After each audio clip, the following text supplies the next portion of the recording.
What stemmed from a man's vision to connect the Midwest to the Gulf of Mexico would be 136 years of an incredible journey through the many eras of railroading. Enduring decades of on and off financial struggles until creating opportunities for itself, it would author one of the most pull yourself up from the bootstrap stories in the industry. From a local beltline that served a few industries in the Kansas City region to a multinational Class I railroad that connects the U.S. and Mexico, this is the Kansas City Southern. On the odds of March, the Surface Transportation Board would approve the proposed merger between the Canadian Pacific of the North and the KCS of the South to create the very first singular rail route to connect the three countries of Canada, the United States of America, and Mexico. While this transaction is certainly one of the most historic ones in railroading history, it would come with the expense of the Kansas City Southern identity. Countless of hours were spent alongside KCS rails in the past 2 years to capture as much as humanly possible before April 14, 2023. Beginning in early 2023, I would begin stocking up on footage to compile this very special video production.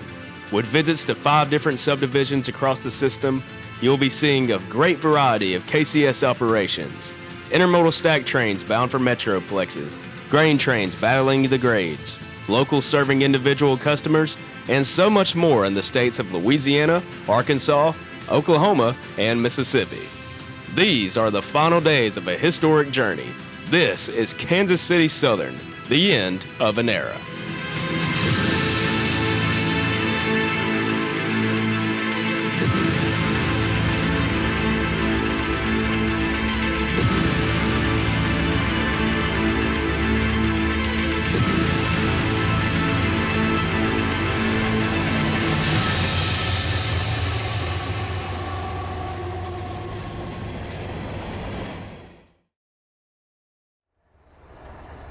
Before getting started on the mainline activities, I want to welcome you to Duramus Yard in Shreveport, Louisiana.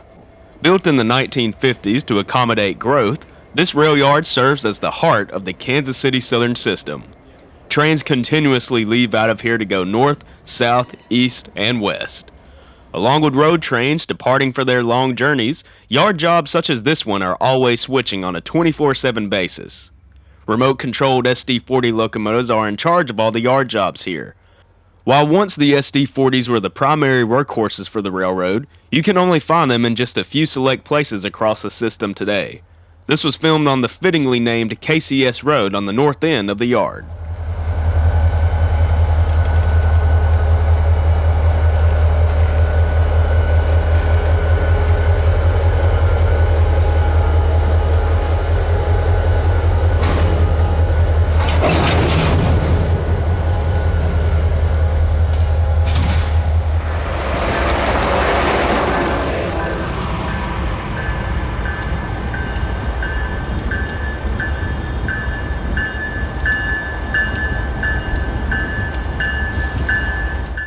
The locomotive shops are definitely an impressive sight to behold.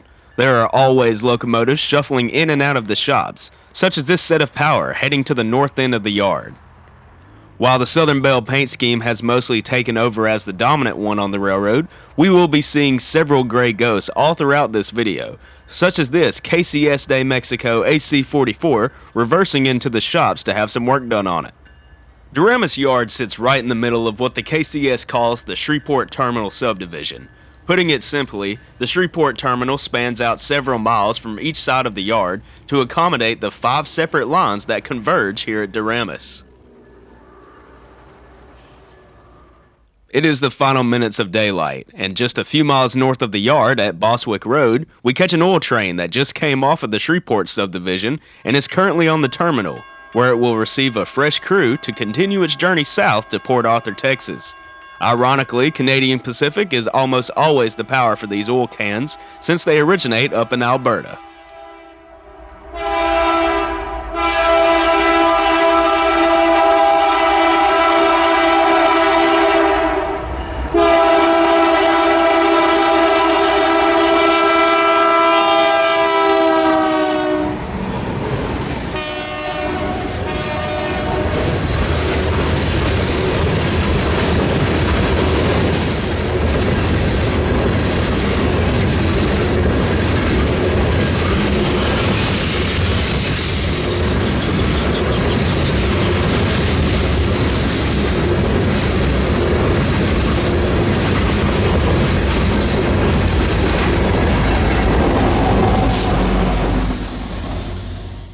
Following the oil train, a northbound mixed freight now has permission to advance to Kansas City.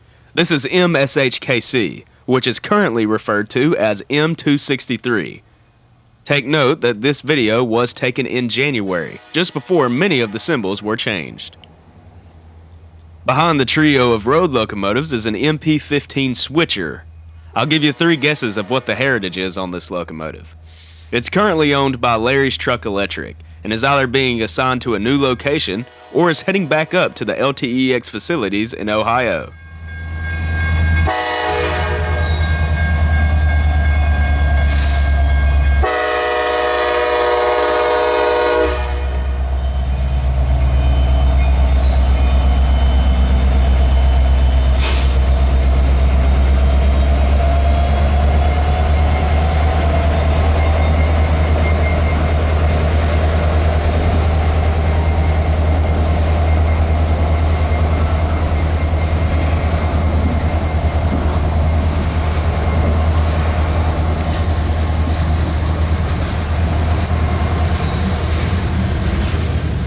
Fast forward to late March and we are in Bossier City. The B-52s are quiet at Barksdale Air Force Base in the hours preceding the annual air show, but the KCS is not. We are at Control Point Foster's, which marks the end of one of the branches of the terminal subdivision and the beginning of the Vicksburg sub. Local train LL49, otherwise called the Bossier Turn, has just wrapped up serving Halliburton and is waiting for an eastbound to clear before heading towards the Bossier Yard. We see daily stack train IDAAT with a gray leading the train into the sunrise.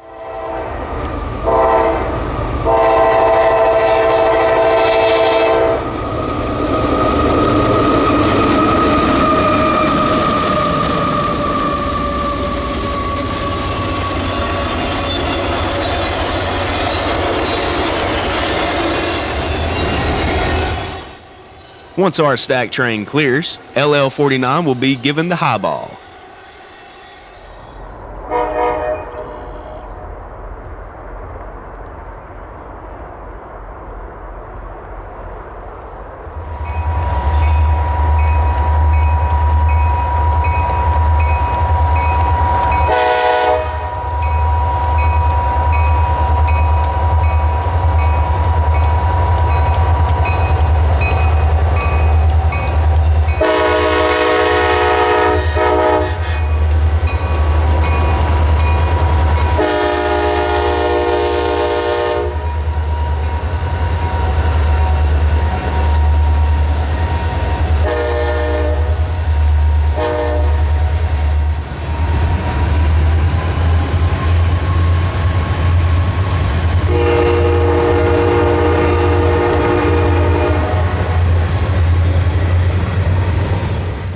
Now we'll return to the Vicksburg subdivision later on in the video, but for now let's stick with the terminal subdivision just a bit longer.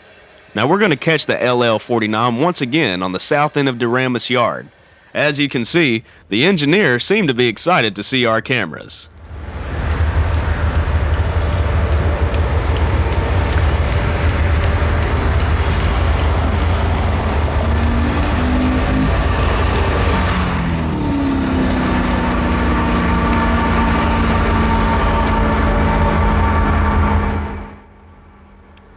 While there is a whole lot more to see on the terminal subdivision, we're going to move on to the real mainline action.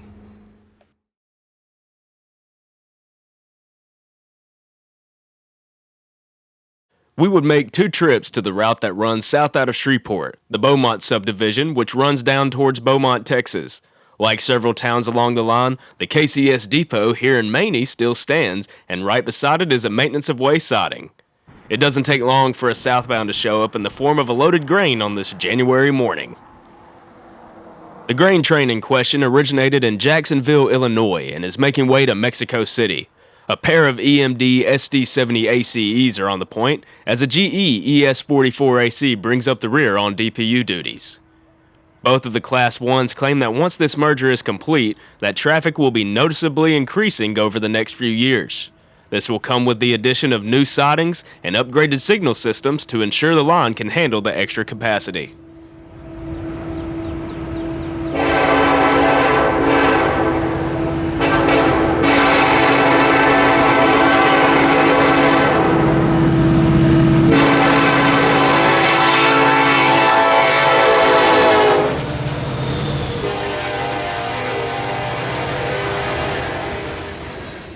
CPKC will seem to have a strong focus on intermodal traffic.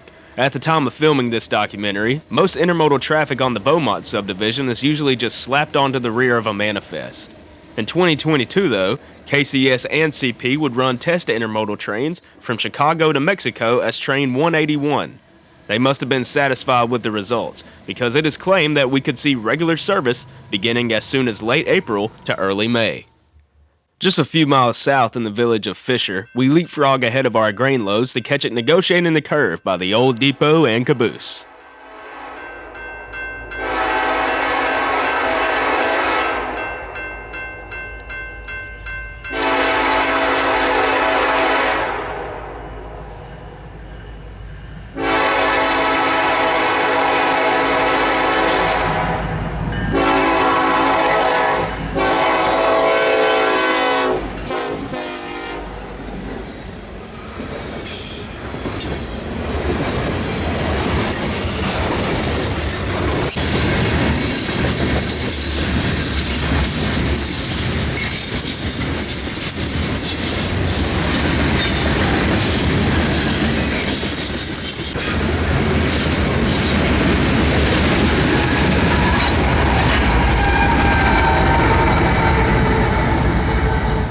We stick around for the sun to come out and are greeted with a second southbound.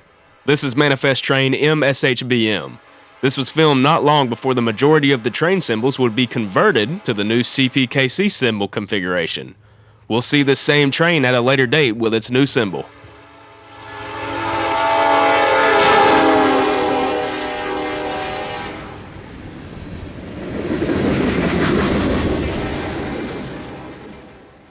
In the town of Zwolle, we take some time to admire the depot that still stands in the center of town, along with KCS 6083 all by itself sitting idle in the siding track. 6083 is a snoot-nosed SD40-2 that was manufactured in 1978. We believe it was leading a work train in the area, but was dropped off here for the Zwolle Turn local to pick it up and bring it back to the yard in Leesville, but we never really got any confirmation. While we never saw the 6083 amount to anything, we catch a MBMSH making its way northward to Shreveport with a foreign CSX Transportation rebuild AC 4400 sandwiched between two bells.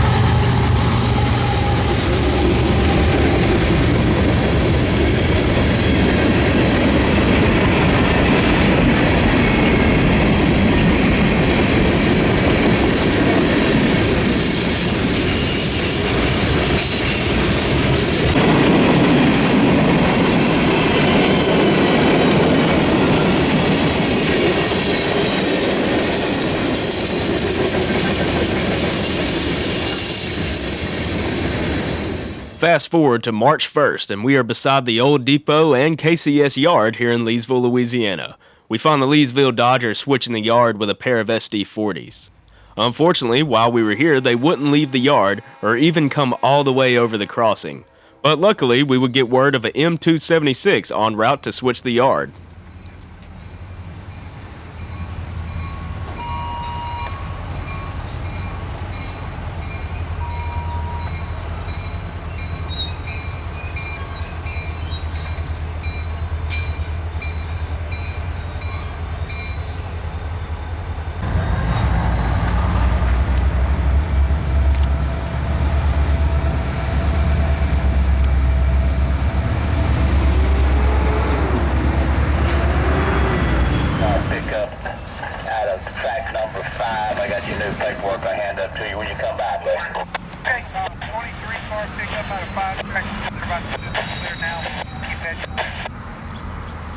All good cover, dude. Just come off light power.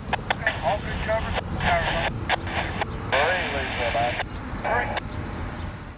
M276 is the new symbol for the MSHBM, like I mentioned earlier. The mixed freight had an interesting contest today. While the Gevo on point was nothing really special, the gray AC-44 and the in-cab SW-1500 definitely added some interest. The switcher is most likely bound for Port Arthur. As mentioned by the crews on the radio, this train is just making a simple pickup of a cut of 23 cars before continuing its journey southbound.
In the town of DeRidder, another depot still stands and is in great shape. It serves as a parish museum and also has one of the iconic KCS stainless steel cabooses on display.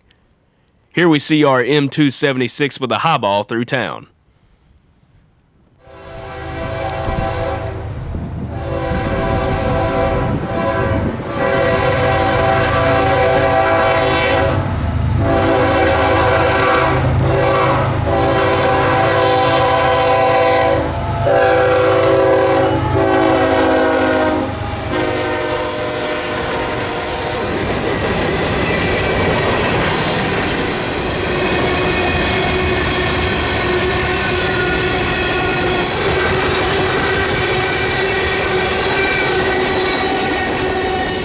We'd spend the rest of the afternoon in DeQuincy, a must-see location for any fans of the KCS.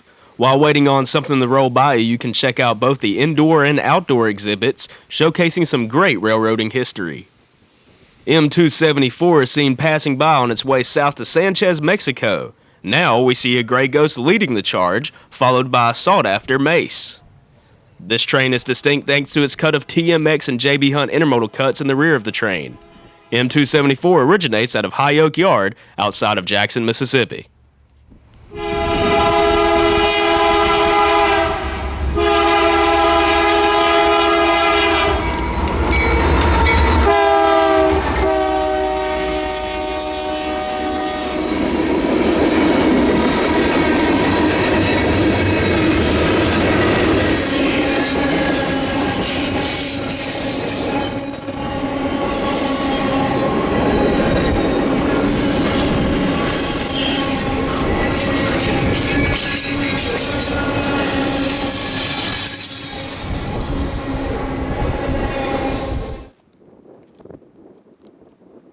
As you saw, the depot is set dead in the middle of a Y.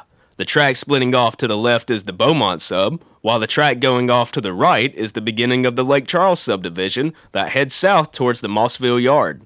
Not long after our M274 continued onward to Beaumont, a green signal at the control point north Y indicated a northbound coming off of the Lake Charles sub. KCS M4873 and KCS 4846 are seen leading the M265 on its trek to Shreveport. It originates from the Mossville yard. This train was formerly listed as the MLCSH.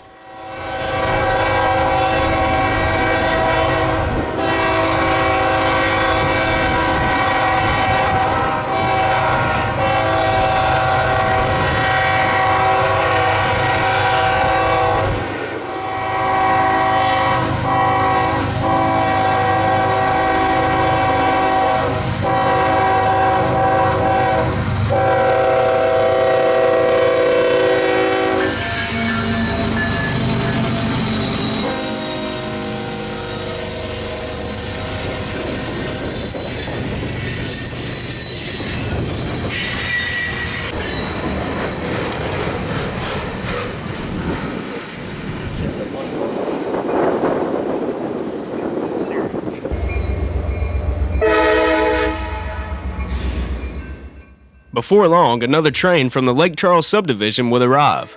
This being a local out of Mossville with a singular hopper car to drop off at the UP interchange at the junction just south of our location. KCS 2835 is leading Long Hood forward.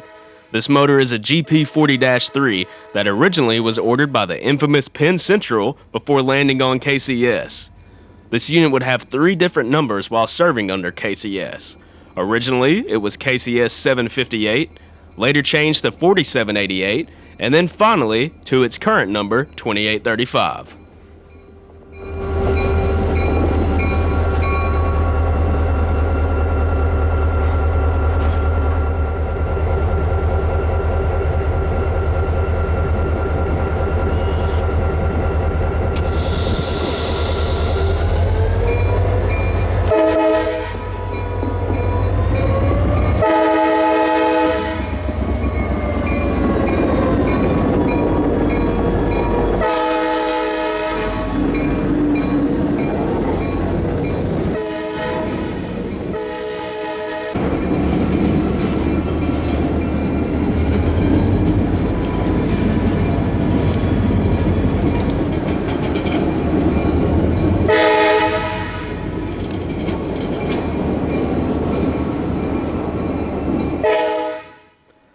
A surprise M264 would be our last train coming off the Beaumont sub onto the Lake Charles sub. I really did enjoy my visits to the Beaumont subdivision, and I'll definitely have to make more visits after the merger.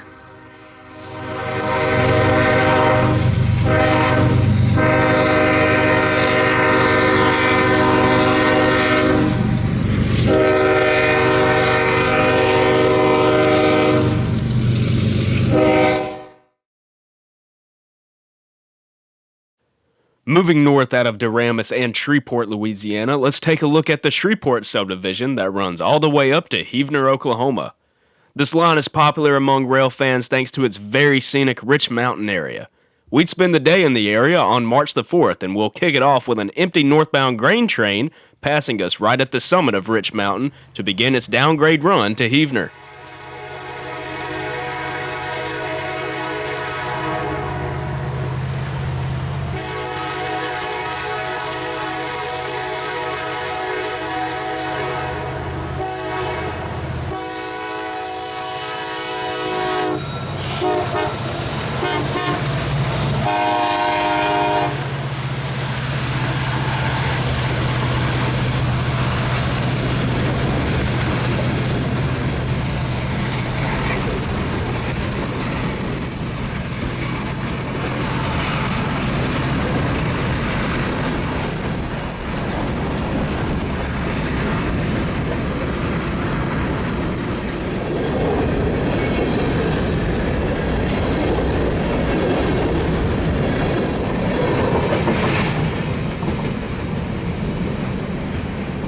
We'd leapfrog ahead of the pair of SD70s to the siding in Page, Oklahoma. This is one of the more popular spots in the area, and though the light was not good at all in this scene, we'd return later in the day to film a few more northbounds.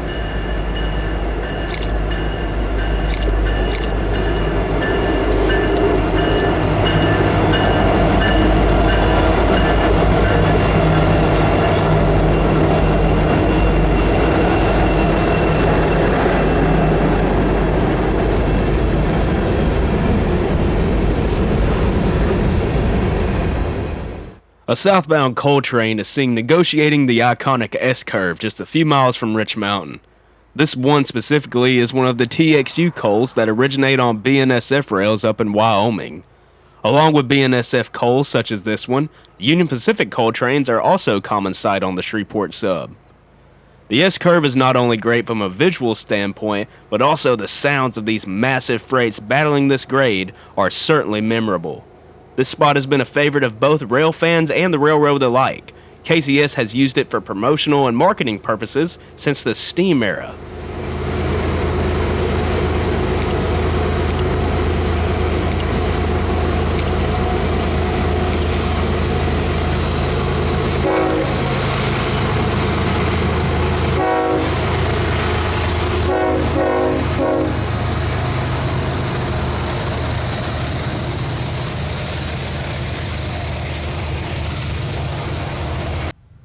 Later on in the day, dispatch would set up a meet in the Rich Mountain siding between a southbound grain train with a UP motor in the lead and a northbound manifest. While the era of KCS's white paint scheme has long passed, the Union Pacific 7600's paint scheme could almost pass as a white ghost due to how faded it was.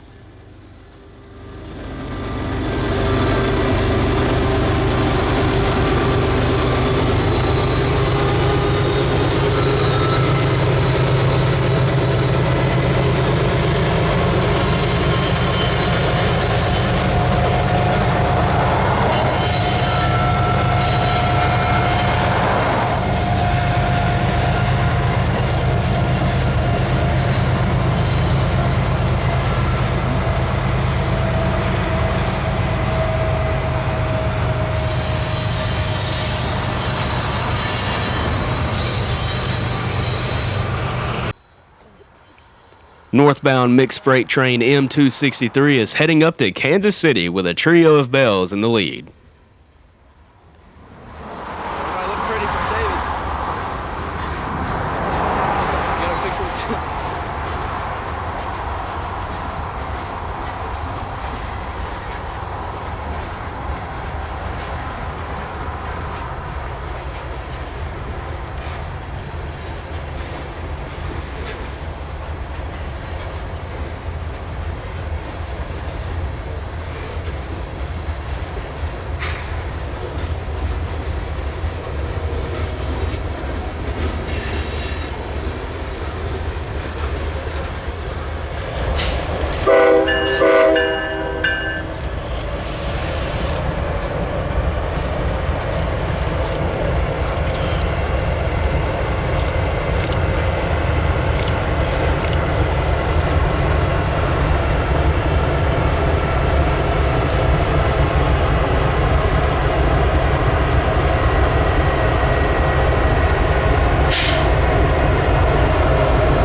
At Page, we'd let the manifest clear us and we'd wait for another northbound right on its tail. Another empty grain train with an SD-70 ACE on the lead, and a Day Mexico AC-44 still sporting the Gray Ghost paint scheme trailing second.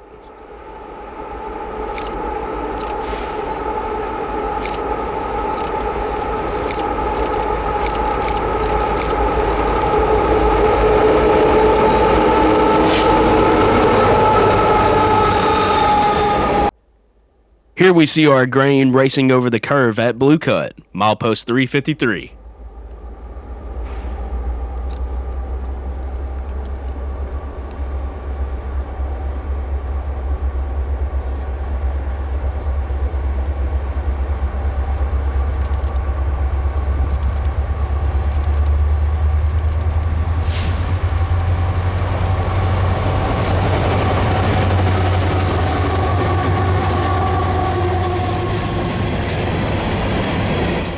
During the last few hours of sunlight, we'd have two more northbounds coming our way. At the Eagleton Curve, we'd film our third northbound train of the day. Another northbound empty grain with a UP motor sandwiched between two Southern Bells.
As we were heading away from Rich Mountain to head home, our scanners picked up another train, so we pulled over south of Eagleton just over a creek to catch manifest train M261.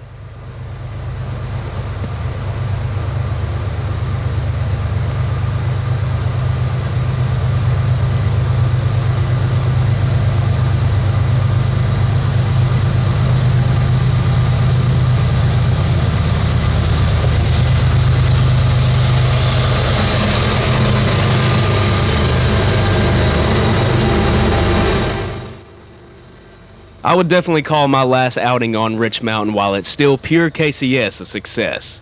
We had a blast and there was a huge group of us chasing trains up and down the mountain all day, and it's truly an unforgettable experience. Like I said, even though it won't be KCS in the future, I can still see myself coming up here during the fall. Now, let's head back down to Louisiana to check out some more KCS action. We've gone north and we've gone south out of Shreveport, but now it's time to go east on the Meridian Speedway.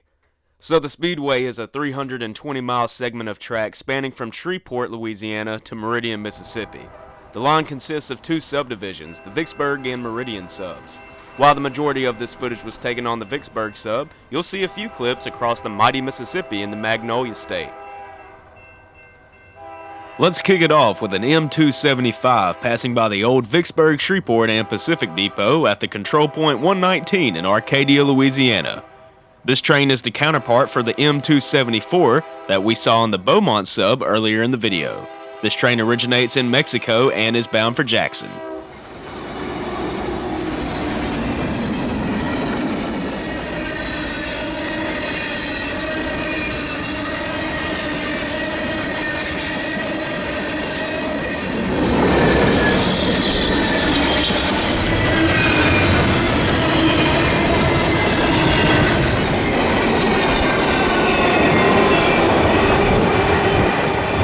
The Vicksburg sub utilizes multiple bridges here to cross over the Bayou Dorcheat.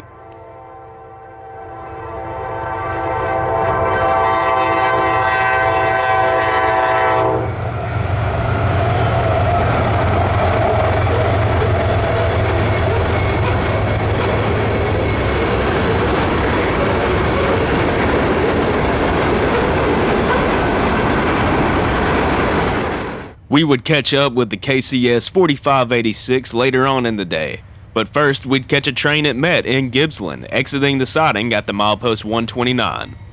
Train M267 is continuing its journey to Shreveport from Artesia, Mississippi.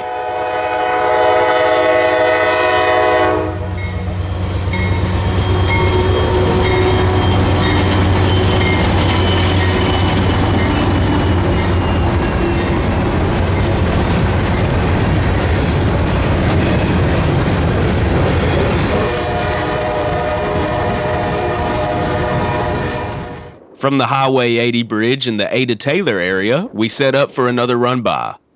KCSM Grey Ghost 4563 was leading the manifest, with Tier 4 Gevo 5002 second. Notice the cut of cool cars not far behind the power. These come from Steel Dynamics in Columbus, Mississippi, and are almost always present on this train. In fact, you can often see the empty cool cars heading there on the eastbound counterpart M266.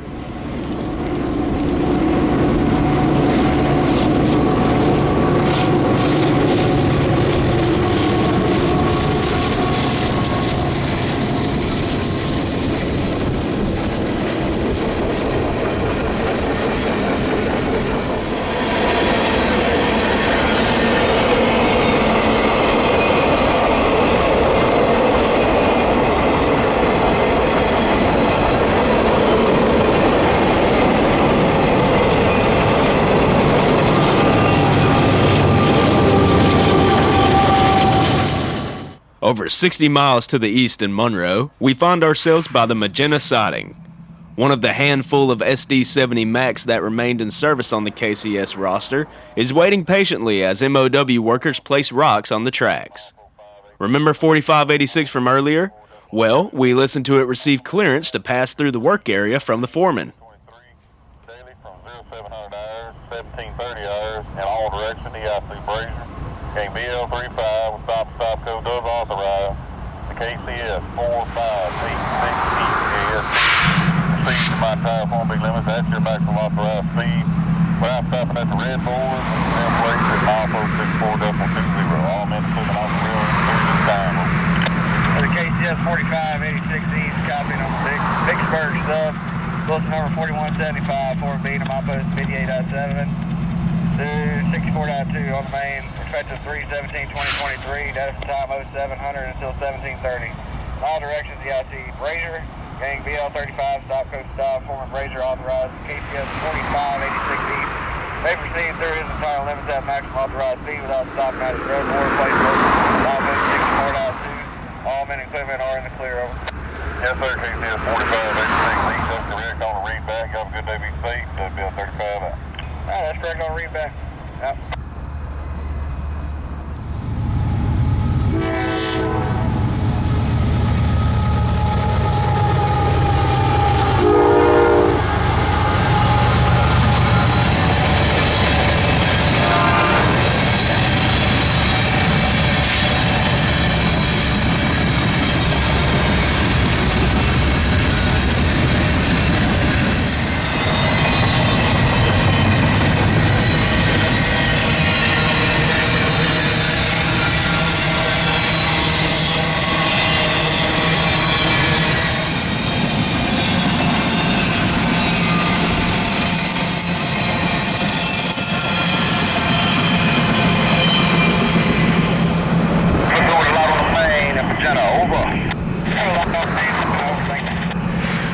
Behind the City Convention Center, we find the specialty rail grinder awaiting for Monday morning to continue working its way east to Mississippi. Also here are two sets of 4-axle Jeep locomotives that during the week switch the yard and lead local jobs both east and west out of town. M266 is cruising through eastbound with a 1x1 locomotive configuration, both being Tier 4 Gevos. These are among the very last locomotives that will ever be built for the KCS.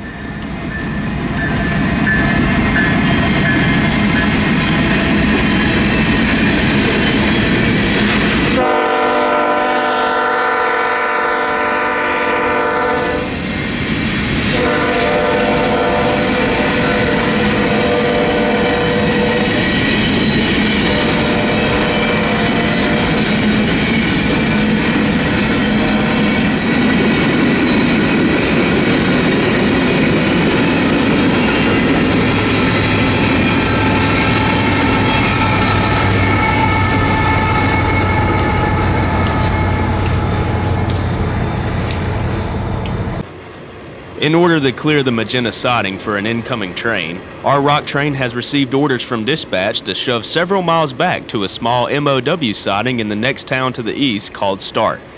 Luckily, I arrive in position just in time at milepost 64 to catch the power moving back.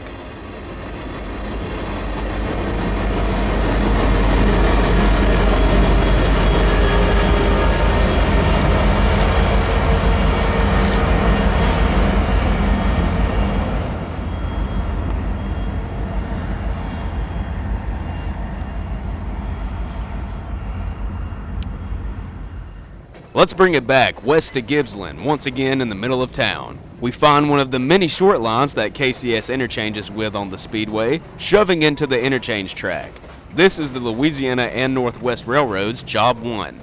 As it's shoving back, the signal switched to green to allow the high-priority ZLAAI to continue onwards to Atlanta. This is the hottest train on the speedway.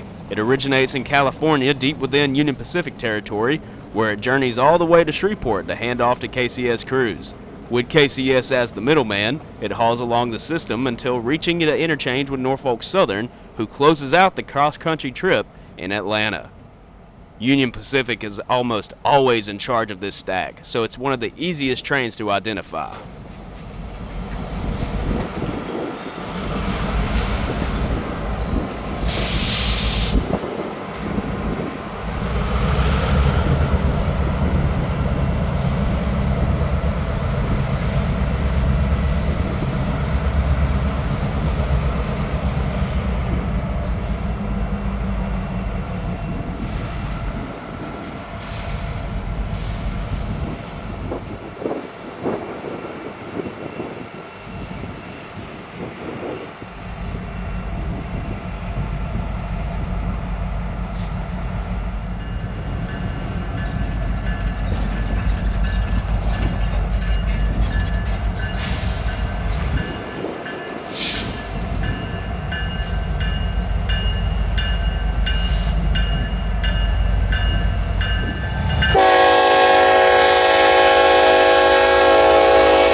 Here we see Engineer Jess lead his LNW train out of the interchange, where he will take some of these cars up to the Iron Bridge facility a few miles north of here. LNW has seen several interchange partners come and go here in Gibbsland, and now the KCS is now on the has-been list. If you're interested in this railroad, I definitely recommend you to check out some of my videos on them.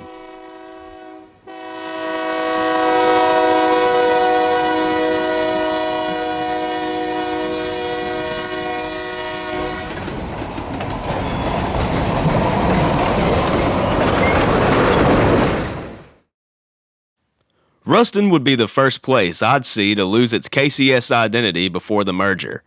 As you can see in this image from the previous summer, two metal signs once hung on the MOW office, but by the morning the merger was approved, they were already gone. I actually asked a MOW worker about them, and he said they were gone before the crews even arrived for work. So my guess is that someone wanted a piece of KCS memorabilia and seized the opportunity to take these. On a sunny Thursday morning after class at Louisiana Tech, I would snag a pair of intermodal trains going eastbound. The first would be another I-166 with a special guest trailing third. KCS 4006, the Veterans Unit, had been on rotation on the speedway throughout late March and early April. Formerly, the 4006 wore the Gray Ghost scheme before being repainted into its patriotic colors 5 years ago. Fittingly, the locomotive was unveiled at Duramus Yard in Shreveport on Veterans Day.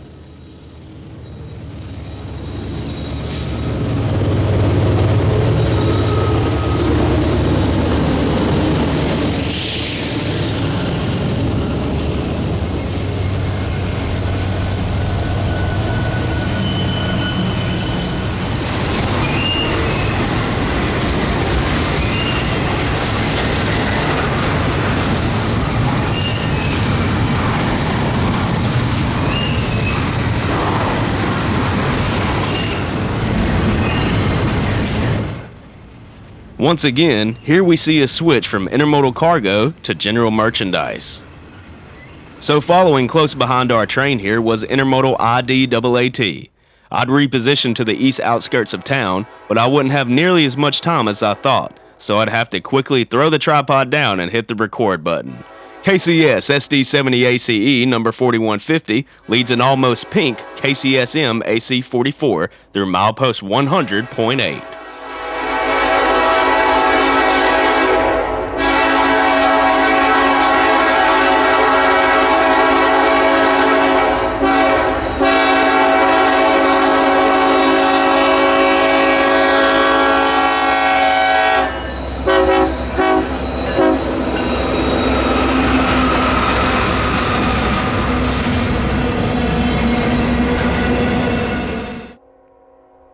Downtown Ruston is probably one of my favorite places to sit and watch trains roll by after the sun goes down. In fact, this would be where I would spend the last hours of KCS. You'll see a video on that in the next week or so. After 10 p.m., an eastbound mixed freight breaks the dead silence of nightfall in Ruston. I want to say this is M256, which I believe replaced the former MSHNS, but I could be completely wrong on this. It's been quite an adjustment learning these CPKC symbols.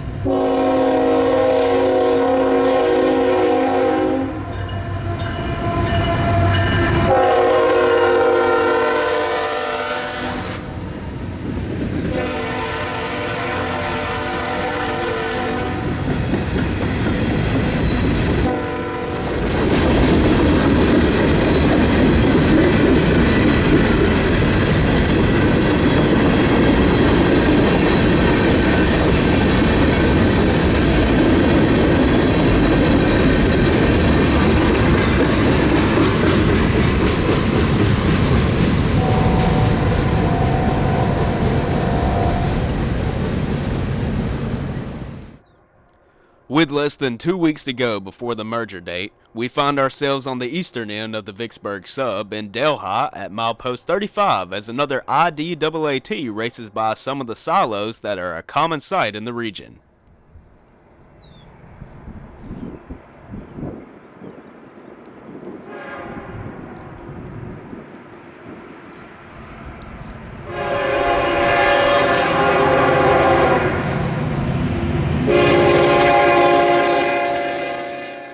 Today's lineup is a very good one. This stack train is the first of 4 eastbounds, all right on each other's tails. While the light was still favorable for eastbound trains, I would race over to the Mississippi River after shooting this shot. The city of Vicksburg is filled with Civil War history, such as the cannons that guard the Visitor Center. Here is where you can find what I honestly think is the best shot on the entire KCS system, but that is just a personal preference. The river bridge marks the switching point between the Vicksburg and Meridian subdivisions. Here we see our stack train coming on to the Meridian sub to continue on to High Oak Yard in Jackson, where a fresh crew will be waiting to continue the journey to Meridian.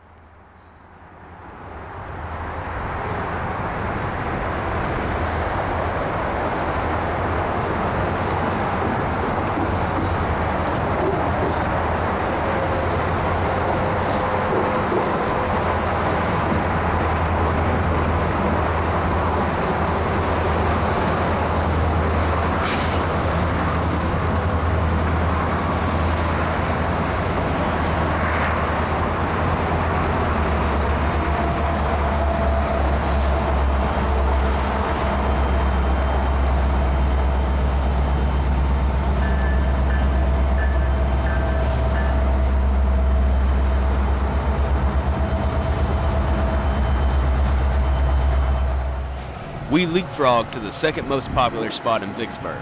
Overlooking the tunnel, we see our stack train negotiating the curves. Unfortunately, the vegetation this time of year is growing to where capturing the perfect shot is difficult, so this spot is definitely better to visit during the winter months.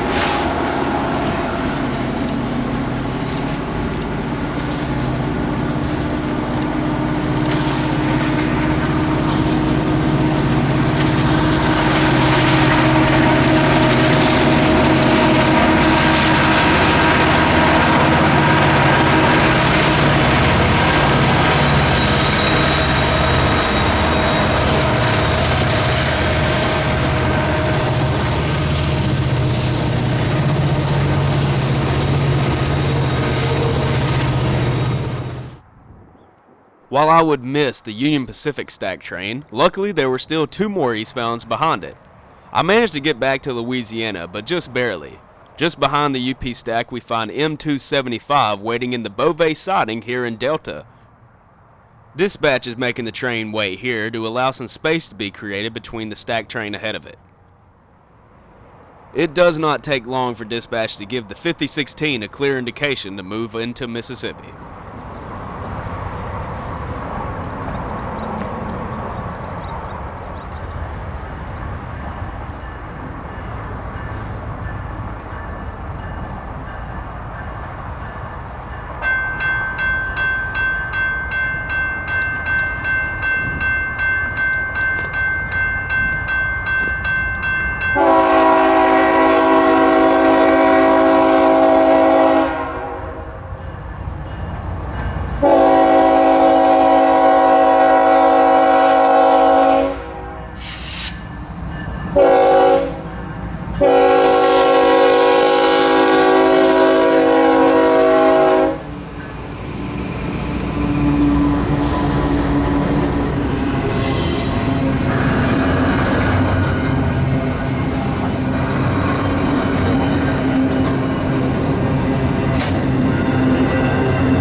I barely make it 6 miles down the road in Mound, where our final eastbound of the quartet can be seen in the heat haze. This is I-166 once again, but although it has the symbol of an intermodal, there was not a single well car or container on this train. Ironic that this train was listed as an intermodal, but the prior train, 275, with mostly intermodal cargo, was listed as a manifest.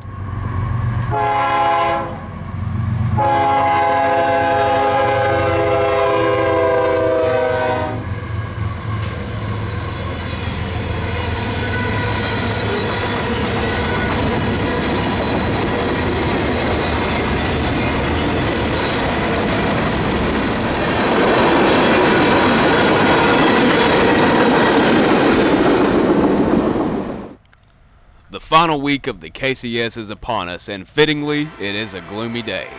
We see the daily IDAAT speeding through the quiet town of Simsboro at the Control Point 110 crossover. Today we are not just out and about to see what we can catch, but instead we are after the Veterans Unit 4006 again. This time though, it would not be a trail fail. Leading mixed freight train M274, 4006 has been placed in the siding to allow a pair of stack trains clear. We would choose to stay in our vehicles to stay dry a little bit for the second eastbound and wait for 274 to receive a clear indication and make its way westward to Shreveport before shifting southbound to head for Mexico. 4006 is seen here utilizing the crossover to hop back onto the main line.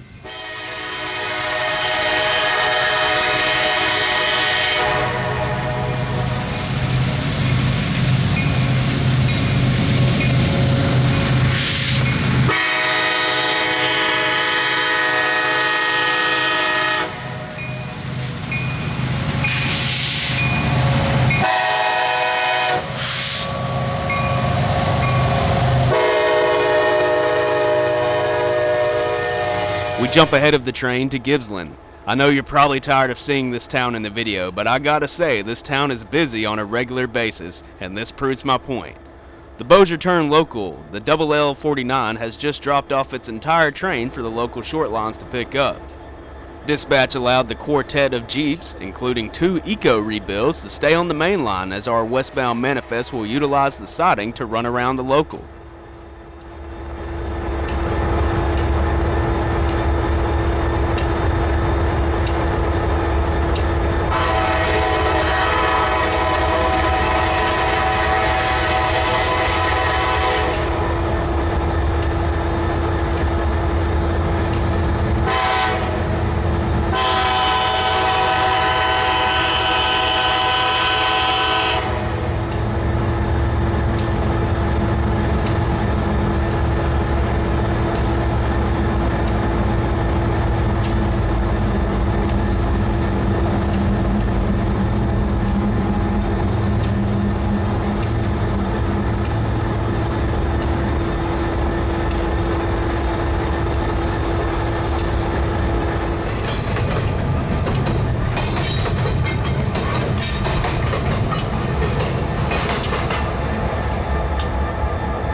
Due to the nasty weather, Gibbsland is where we would part ways with the Stars and Stripes, but before leaving, we would capture LL49 heading for Arcadia as light power to pick up some tank cars at a local industry.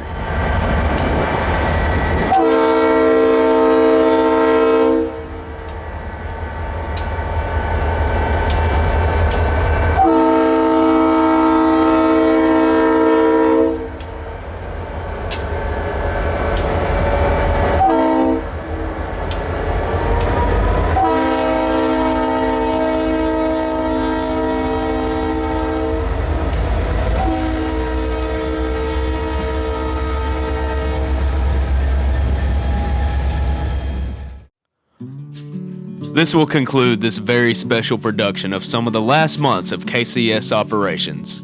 Like most railway mergers of the past, we won't see any changes immediately, and luckily the Southern Bell paint scheme will remain in service for many years to come, but really, it just won't be the same. While we will remember the legacy of Arthur Stilwell's experiment, let us look to the future with anticipation. There are some truly remarkable opportunities ahead that can come out of this merger.